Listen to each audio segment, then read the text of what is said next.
Vou voltar a conversar com o doutor Eduardo. A gente está comentando aqui sobre a aposentadoria de Joaquim Barbosa, né? O doutor Eduardo está dizendo que o admira ainda mais, né?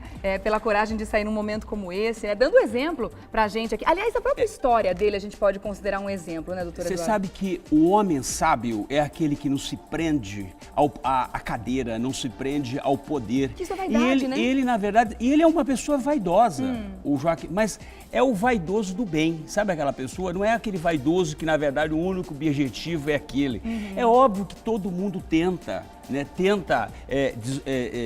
Obviamente, desarticulá-lo, como tentaram várias vezes. Mas um pouco de vaidade todo mundo teve teve alguns movimentos, algumas investidas contra o Joaquim Barbosa, mas não foi atingido. Por quê? Porque não foi atingido? Porque a sua moral, a sua ética, a sua forma de ser é muito maior do que essas coisas, essas notícias. Essas notícias que, na verdade, são entrelinhas, são notícias que não têm força. Famosa são notícias intriga da oposição? Na verdade, são maldosas. Chega a ser até maldosa. Eu me lembro numa oportunidade que chegaram a levantar que o filho do Joaquim Barbosa tinha sido contratado pela Rede Globo por influência dele. O que é que tem a ver o rapaz ser contratado pela Rede Globo, né, e com a função do Joaquim Barbosa? Não tem absolutamente nada a ver. Então isso demonstra que os seus adversários ou os seus inimigos, porque obviamente quem é polêmico nesse país sempre constrói e sempre faz inimigos, porque obviamente, e ele obviamente fez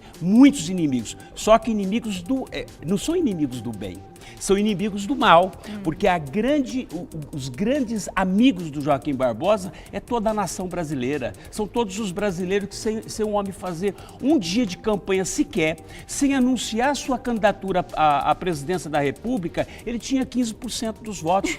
Ele poderia ser eleito, Eu não tenho dúvida que ele seria poderia eleito, ser 15%, estava na frente do Écio Neves, do Eduardo Campos, estava na frente de todo mundo. Por quê? Porque, na verdade, ele mostrou que é uma pessoa que se não se enverga diante do poder político, ele não se enverga diante desses políticos essas raposas políticas que estão aí há tanto tempo e que, obviamente, só faz um desserviço para a nação. O homem, em tão pouco tempo que assumiu a presidência do Supremo Tribunal Federal, só fez o bem. Só fez o bem.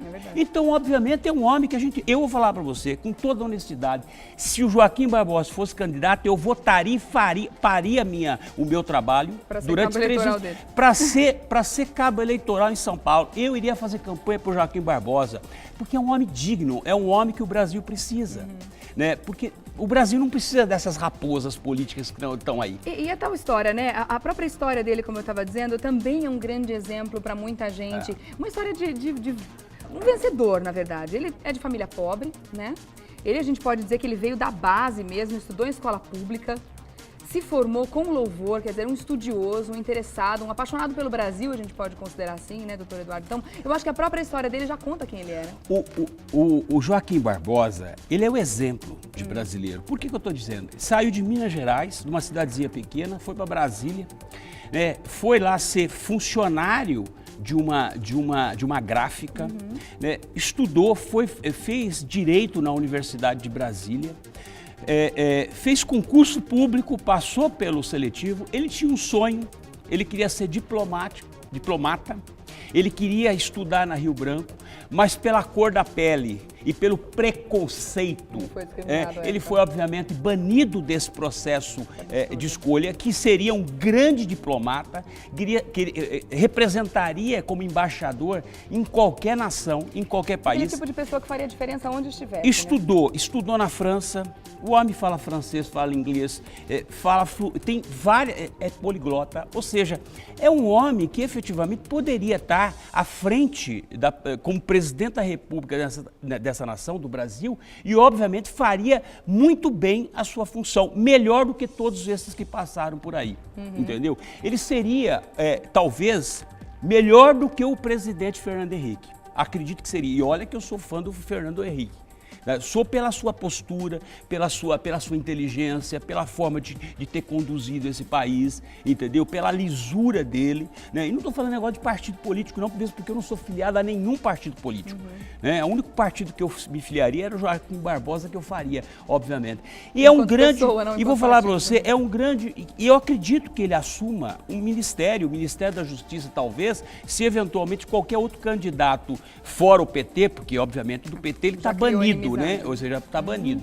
Então, eu acho que é um homem que realmente o Brasil precisa. É um homem que saiu no momento certo, né? Ele vai fazer um bem eu acho que ele vai dar uma outra dinâmica para essa disputa eleitoral. Volto a repetir, eu sou bom de prognóstico, você sabe disso. Na prefeitura eu disse que o Celso Russomano não estaria no segundo turno e não foi para o segundo turno, apesar de ter liderado a campanha inteira. E vou falar para você, pode tirar a Dilma do segundo turno. A Dilma saiu, tá 40% de Ibope, isso não quer dizer absolutamente nada. Tem gente que saiu, eu vou dar um exemplo. O Collor, quando era candidato, ele tinha 6% das intenções de voto só lá na região do Nordeste, Alagoas. Saiu vitorioso, ganhou as eleições e foi presidente. Foi depois banido, obviamente, até por questões do que ele aprontou e do que, obviamente, não foi um grande presidente. Mas, de qualquer forma, rompeu aí algumas barreiras. Então, eu acho que o Joaquim Barbosa, daqui para frente, ele está numa missão, numa outra missão, num outro momento e que, obviamente, vai ser bom para a nação. Não vai ser bom para o Supremo Tribunal Federal, porque, obviamente, nós vamos saber que o Supremo Tribunal Federal vai transformar num grande balcão de negócios, né? Mas o Joaquim Barbosa fez a função dele, participou, presidiu de uma forma extremamente honrosa e, obviamente, agora ele está numa outra missão e a outra missão é política, com toda certeza. A gente deseja sorte, né? Alguns chargistas aí estão dizendo que o nosso Batman, o nosso justiceiro pendurou a capa, né? Mas eu acredito que ele não vai parar por aí, a gente deseja sorte, né? Independente para que caminho ele siga a partir de agora, na carreira e na vida dele. Bom, mudando de assunto, a gente vai falar sobre um tema de arrepiar. História de filme de terror. E que infelizmente está acontecendo com uma frequência assustadora nos últimos tempos, que são os esquartejamentos, as pessoas querem de qualquer forma se livrar. Em São Paulo tivemos 3 num prazo de 1 ano. A gente primeiro teve o caso, faz menos de 1 ano, o caso eu esqueci o nome dela, do Yoki, da empresa. Daquele médico, de temperos, exatamente. Do médico não, do rapaz da Ioki. O dono da empresa da Ioki. Um dos sócios. De repente, aparece pedaços de corpo espalhados pelo bairro de Genópolis, aqui em São Paulo. Um crime que foi difícil de solucionar, a cabeça foi encontrada dias depois, uma coisa horrorosa. E agora mais um caso em que o agressor, o suposto agressor, né, o suspeito, que está preso por enquanto como suspeito, tenta se livrar do corpo dessa forma tenebrosa, digna de um filme daqueles terríveis que pingam sangue que a gente não gosta nem de saber que existe, né? Tá aí a foto do zelador que infelizmente foi morto, é o Zeze, né? É o nome dele. Gezi. Exato, foi na Casa Verde. Regiane, parece que a gente comenta,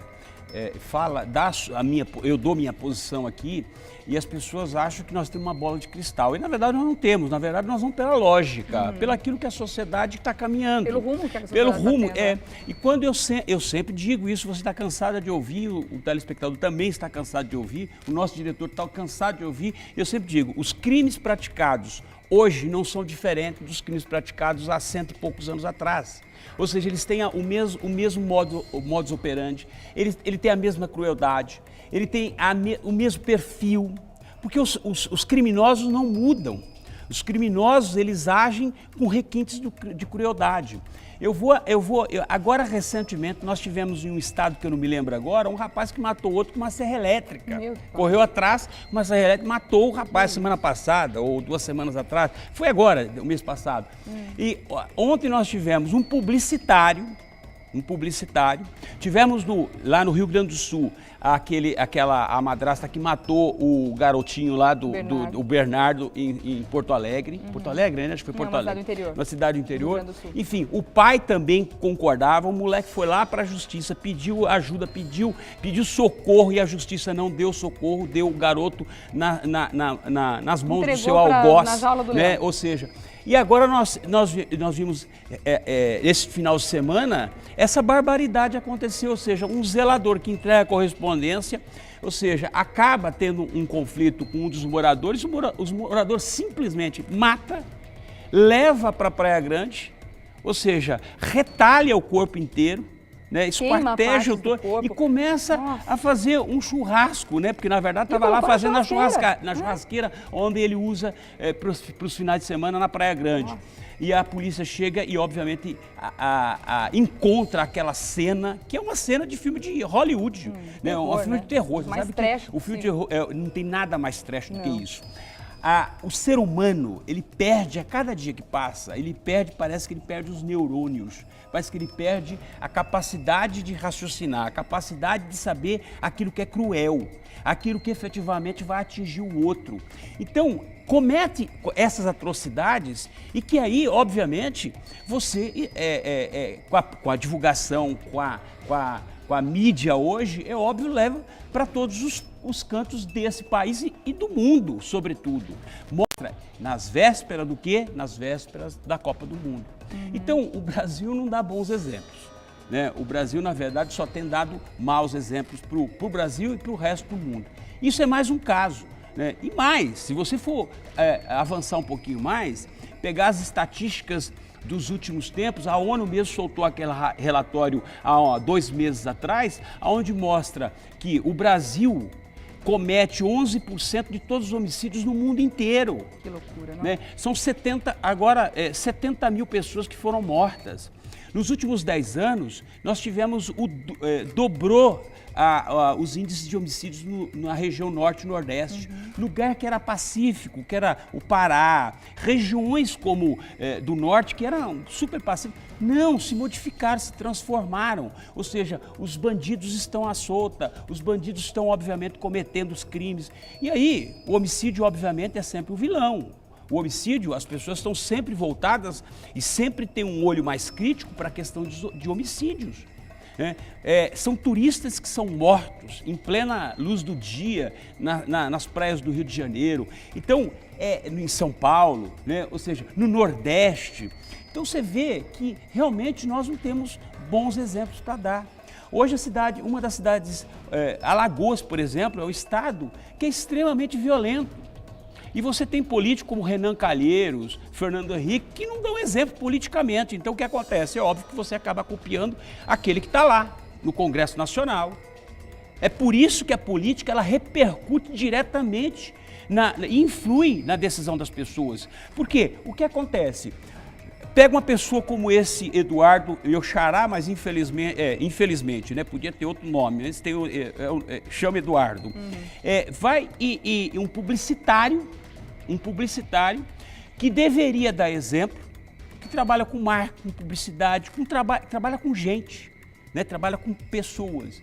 Aí vai e comete uma atrocidade como essa. Porque é muito louco nesse caso, a gente fica pensando que o assassino muitas vezes mora ao lado, porque um prédio, um lugar tranquilo ao lado ou na mesma casa, né? Então, como no caso a mulher está dizendo que não sabia, enfim, vamos lá, vamos ver qual que vai ser, o que vai ser apurado em cima disso. Apesar de que é muito difícil imaginar que ela deva ser inocente, porque ela estava junto, ajudou a colocar as malas no carro, aquela história da roupa está meio mal esclarecida. Vamos ver o que acontece. Ninguém é besta nessa história toda, ninguém é bobo nessa história toda. Como é que ele colocou o corpo na mala sozinho? Olha, eu vou falar pra você, é lógico que as pessoas, elas podem alegar o que quiserem. Sem que a mulher soubesse, apartamento pequeno, estranho. Regiane, né? O direito é isso, ele tem essa capacidade de você alegar o que você quiser. Agora, cabe a competência da polícia, que obviamente nós sabemos que a polícia não é tão competente assim, principalmente em matéria de laudos periciais, né? Porque nós não temos essa sofisticação toda.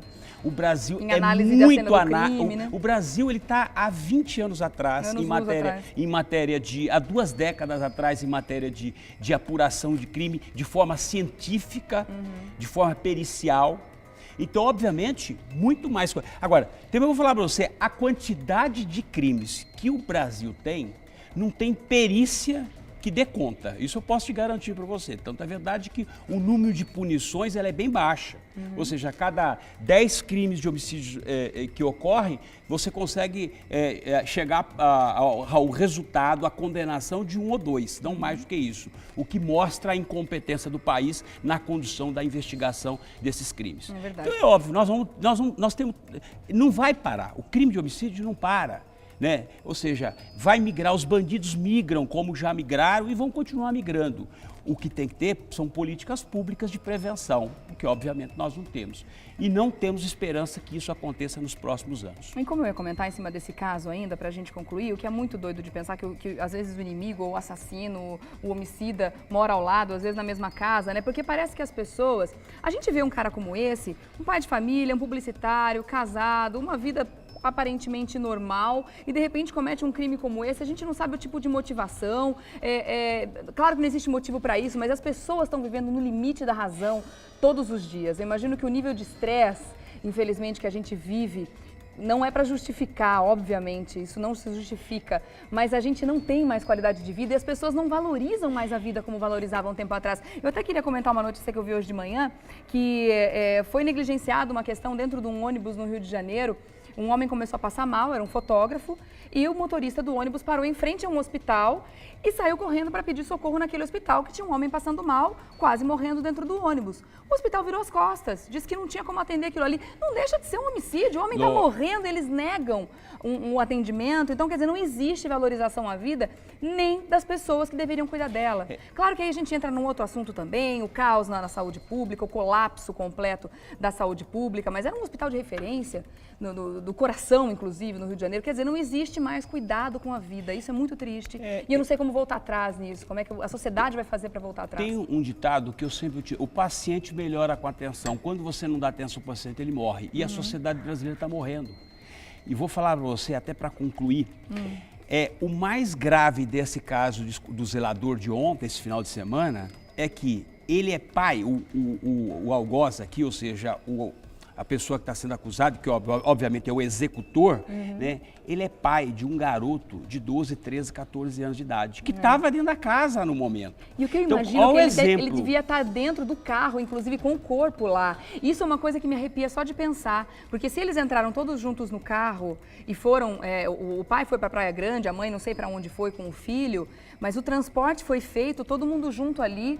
O que passa? Olha, é um negócio, é escabroso demais, é trash demais, acho que o termo é esse. Por aí você vê que realmente o que nós precisamos é um processo de conscientização. As pessoas não têm essa capacidade de se conscientizar, não têm essa capacidade de pensar, parar para pensar o que na verdade aquilo pode refletir. Pensa no agora, no momento, naquele instante. Não pensa no dia seguinte, não pensa minutos depois, porque se ele pensasse minutos depois, obviamente ele teria olhado para o filho dele e falado assim: vou fazer uma grande bobagem. Então é isso, eu acho que a sociedade não melhora, nós não temos perspectiva de melhora, nós temos perspectiva de, obviamente, cada dia mais ser mais repugnante o que nós estamos vivendo. Acho que fica a dica para que a gente aprenda ou relembre como contar até 10, independente da situação. Acho que essas situações em que as pessoas ficam nervosas e fogem do controle, seja uma briga de trânsito, uma briga entre vizinhos, a gente já viu tragédias terríveis acontecerem. Vamos contar até 10, né, gente? Isso não vale a pena. Acabou com a vida, acabou com a família, acabou com tudo, com a família do zelador, com a própria família. Olha, um negócio horroroso demais. Infelizmente é o tipo de notícia, o tipo de comentário que a gente não gostaria de fazer, né? São coisas que a gente não gostaria de falar, muito menos de divulgar. Mas a gente precisa fazer essa reflexão, a sociedade está doente e a gente precisa encontrar cura, né, doutor Eduardo? Sem dúvida nenhuma, vamos esperar que a sociedade melhore e vamos esperar que, obviamente, as pessoas se conscientizem até para votar, né? Porque o seu voto na urna vai fazer diferença, né? Obviamente vai fazer diferença. Muitas pessoas podem deixar de morrer até por conta do voto que você vai depositar este ano para eleger os seus representantes. Eu vou deixar então contato com o doutor Eduardo Leite para que você curta a fanpage, faça amizade através do Face também, facebook.com/500 melhores júris. Muito obrigada pela presença aqui, doutor Eduardo. Obrigado, viu? Ótima semana para você, viu? Obrigado para vocês todos. Até. Tchau.